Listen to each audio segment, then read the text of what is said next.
En 1997, Steve Jobs revient chez Apple. L'entreprise est au bord de la faillite. 90 jours avant la mort, il entre dans son bureau, regarde autour de lui, plein de dossiers, plein d'objets, plein de distractions. Il vide tout, vraiment tout. Bureau est complètement nu. Juste un Mac, une lampe et une chaise. Ses collaborateurs disent « Steve, tu ne veux rien d'autre ?» Non, chaque objet sur mon bureau est une décision à prendre. Je veux zéro décision inutile. Cette obsession pour la simplicité a sauvé Apple et a changé le monde 5 fois. L'iPhone, l'iPad, l'iPod, Mac et iTunes. Même pull noir, même jeans, même bureau vide, même génie. Je vais te montrer pourquoi. Pourquoi Steve Jobs portait la même tenue tous les jours pendant 20 ans. Pull noir à col roulé, Issey Miyake, jeans Levi's 501, basket New Balance 991. Toujours. La keynote d'Apple, réunion, rendez-vous, week-end, toujours la même tenue. Un journaliste un jour lui demanda « Pourquoi Steve, vous portez toujours la même tenue ?» Sa réponse « Je ne veux pas dépenser mon énergie à décider quoi porter. Chaque matin,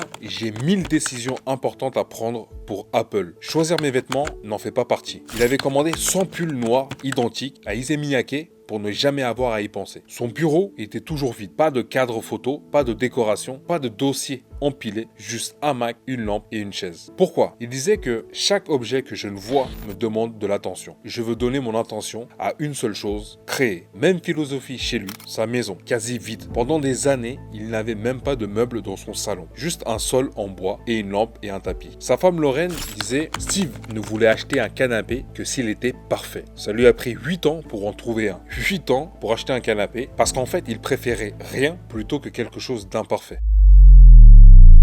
Là, on va passer un cran encore au-dessus. Steve Jobs mangeait la même chose pendant des semaines, parfois des mois. Il se fixait sur un aliment, carottes pendant 3 mois, que des carottes. Puis smoothie vert pendant 2 mois, que ça. Pourquoi est-ce qu'il faisait ça? Il se disait que si je mange toujours la même chose, je n'ai pas à décider. Je libère mon cerveau pour ce qui compte. Est-ce que c'est une obsession maladive? Peut-être, mais au moins zéro énergie gaspillée en décisions inutiles. Attention, je ne te dis pas à toi de manger que des carottes ou que des légumes verts. Non, c'est pas du tout ça. Mais concernant Steve Jobs, il savait un truc que la science a confirmé après. C'est la fatigue décisionnelle. Qu'est-ce que c'est en fait? Eh bien, ton cerveau a une réserve d'énergie qui est limitée pour prendre des décisions. Et chaque décision, eh bien, elle consomme cette énergie. Et surtout les petites décisions. Une étude en 2011 de Roy Baumeister, un psychologue, dans son étude, il disait que chaque décision épuise la volonté. Après 200-300 décisions, eh bien, ton cerveau sature. Tu prends des décisions plus mauvaises ou tu évites juste simplement de décider. Maintenant, réfléchis. Combien de décisions tu prends à ton avis par jour? Au réveil par exemple, je me lève ou 5 minutes de plus? Décision numéro 1. Pendant la douche, eau chaude,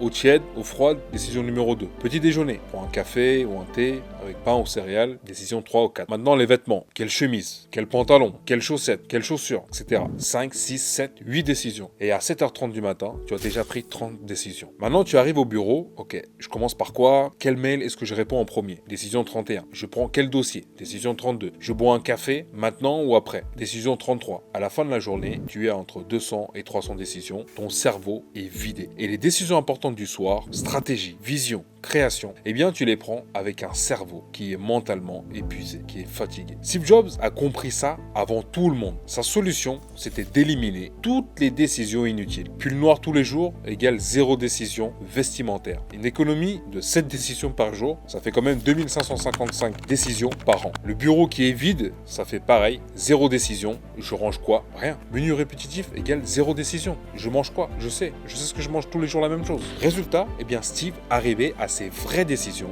avec un cerveau qui était frais, pas épuisé par 200 micro-décisions inutiles. Une autre étude, pareille en 2011, à l'université de Ben Gurion en Israël, avec une analyse de 1000 décisions de juges sur les demandes de libération conditionnelle. Vous allez voir que le résultat est choquant. Le matin, entre 9h et 10h, 65% de demandes acceptées. Avant midi, entre 11h et midi, 20% de demandes qui sont acceptées. Et après déjeuner, à 14h, 65% des demandes sont acceptées. Le cerveau est rechargé. Et en fin de journée, entre 16h et 17h, seulement 10% des demandes sont acceptées. Le même juge, le même type de dossier, mais 65% d'acceptation le matin, vs 10% le soir. Pourquoi? À cause de cette fatigue décisionnelle. Le cerveau fatigué dit non par défaut. Pareil, histoire vraie, une personne dans mon entourage qui était en jugement pour un délit mineur, son avocate lui a dit « Écoute, si tu as le choix entre 9h et 11h, choisis 9h. » Et ça a porté ses fruits. Steve Jobs le savait. C'était pour ça qu'il éliminait tout. Cette obsession pour la simplicité ne s'arrêtait pas à son pull. Elle a défini tous les produits Apple.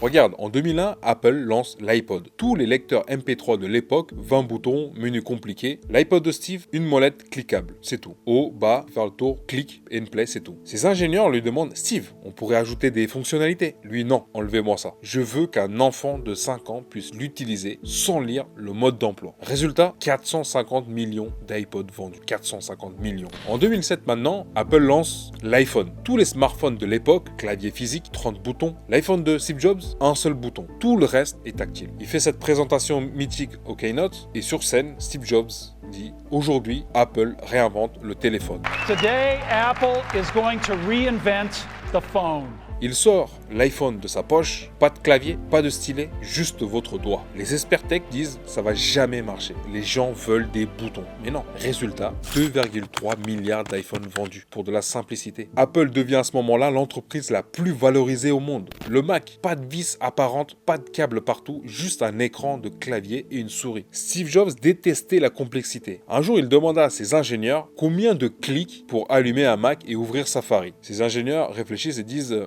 5 clics. Il y en a trop, réduisez à 3, disait Steve Jobs. Il avait vraiment, ce mec-là, une obsession maladive pour chaque détail. Même l'intérieur de l'ordinateur devait être beau. Les ingénieurs disaient, mais Steve, personne ne voit l'intérieur. Moi, je le vois et je veux que ça soit parfait. Et quand Steve présentait un produit, il ne donnait jamais 10 caractéristiques, toujours 3. L'iPhone, quand il a sorti de sa poche, c'est 3 produits révolutionnaires. C'est 1, un iPod grand écran, en 2, un téléphone révolutionnaire et 3, un appareil internet mobile. Puis il répète, un iPod, un téléphone et un internet mobile. 3 choses, pas 10, pas 20, 3. Pourquoi? Parce qu'en fait, le cerveau humain retient 3 choses au maximum. Et Steve Jobs le savait. Pourtant, il n'était pas surhumain, il avait le même cerveau que toi, les 24 heures par jour comme toi. La différence, c'est que lui, il a éliminé tout ce qu'il ne comptait pas. Maintenant, toi, qu'est-ce que tu fais? Tu te réveilles le matin, tu checkes ton téléphone, tu perds déjà entre 15 et 20 minutes. Tu hésites sur les vêtements, 10 minutes. Tu choisis ton petit déjeuner, encore 5 minutes. Tu checkes tes mails en mangeant, 20 minutes. Arrivé au bureau, tu as déjà pris 30 décisions. Ton cerveau, en fait, il est déjà entamé. Steve Jobs, qu'est-ce qu'il fait? Eh bien, le matin, il se réveille, il a le même pull, 0 décision. Même petit déjeuner, 0 décision. 0 téléphone le matin, lui, donc 0 distraction. Il arrive au bureau, son cerveau, il est frais. Prêt pour les vraies décisions d'un dirigeant. Maintenant, 3 types d'actions que tu peux déjà mettre en place dans ta vie pour simplifier ton quotidien. L'action numéro 1, c'est éliminer les décisions vestimentaires. Choisis tes tenues par exemple chaque soir quand ton cerveau est déjà éclaté ou fatigué, avant de dormir, ou même les 5 tenues de la semaine le dimanche soir, comme ça tu es tranquille. 0 hésitation le matin. Tu économiseras cette décision, comme on l'a vu tout à l'heure, soit 2555 décisions par an. L'action numéro 2, vide ton bureau et regarde ton bureau maintenant. Combien d'objets dessus? 20, 30? Ce soir, vide tout. Est-ce que ça sert tout ce que tu as sur ton bureau? Garde seulement ton ordinateur, ta lampe et ton carnet. C'est tout, rien d'autre. Chaque objet, c'est égal à une distraction. Et chaque bureau vide, c'est égal à un cerveau qui est clair. L'action numéro 3 maintenant, la routine alimentaire. Choisis 3 petits déjeuners. Lundi, mercredi, vendredi. Tu prends l'option 1. Mardi et jeudi, tu prends l'option B. Et le week-end, tu prends l'option C. Peut-être pour te faire plaisir. 0 décision le matin. Ton cerveau, de ce fait, il sera frais pour le travail. Steve Jobs est mort en 2011, mais son héritage reste. Pas juste les produits, mais surtout sa philosophie. Simplicité, radicale, éliminer l'inutile. Se concentrer uniquement sur l'essentiel. Toi, tu peux faire pareil. T'as pas besoin de créer l'iPhone. Tu as juste besoin d'éliminer ces 200-300 décisions inutiles que tu prends chaque jour. Le pull, le bureau, la même routine. Pas pour être Steve Jobs, mais pour libérer ton cerveau, pour ce qui va vraiment compter. Simplifie au maximum.